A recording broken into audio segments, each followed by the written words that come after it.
What's going on with the Coachella Valley Conservation Plan?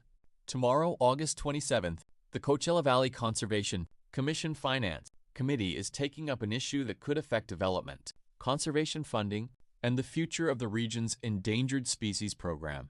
The question I think the public should be asking is pretty simple. Why does the conservation program need more time and potentially more money to accomplish the mission it was already supposed to accomplish? The item on tomorrow's agenda is called the Local Development Mitigation Fee Nexus Study Revision. That sounds technical, but underneath all the technical language is a much bigger issue. The Coachella Valley Multiple Species Habitat Conservation Plan was established to protect habitat for endangered and threatened species while allowing development to continue under a coordinated conservation program. Part of that program is funded through fees associated with development. The original plan contemplated completing the major land acquisition program in 30 years. That didn't happen. In 2011, the acquisition period was extended to 45 years. Now the Commission is considering extending it again, potentially to 60 years. So my question is, why? The explanation being presented is essentially that the program is not on track financially, operationally to accomplish the conservation objectives within the existing time frame. And that raises another question. Where is the money? The Commission's financial information shows substantial assets associated with the program, yet the current projections indicate that the existing funding structure isn't sufficient to accomplish the acquisition program on the existing schedule.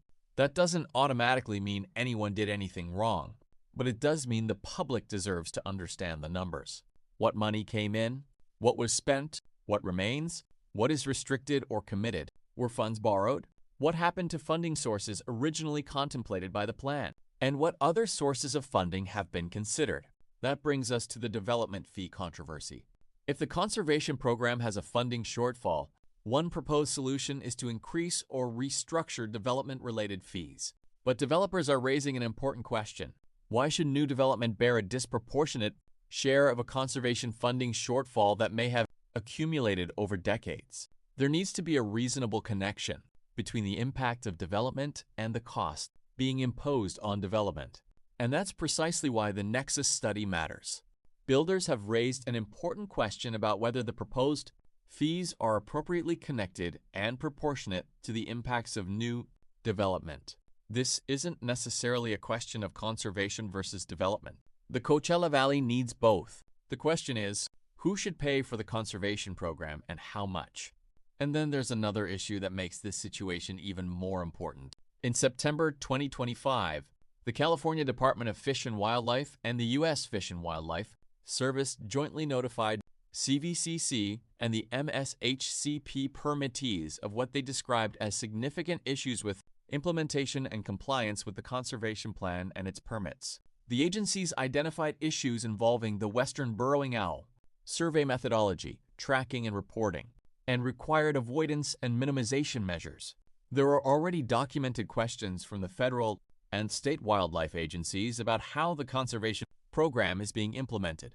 And now those agencies are also raising questions about proposed changes to the funding structure and acquisition timetable. The federal government is asking questions about funding assumptions, the endowment, possible loans, and alternative funding sources. California's Wildlife Agency is also questioning whether the proposed changes can simply be made without addressing the underlying conservation plan. But they are questions that deserve answers, because the solution shouldn't automatically be, we don't have enough money, so give us more time. And then, we don't have enough money, so charge future development more.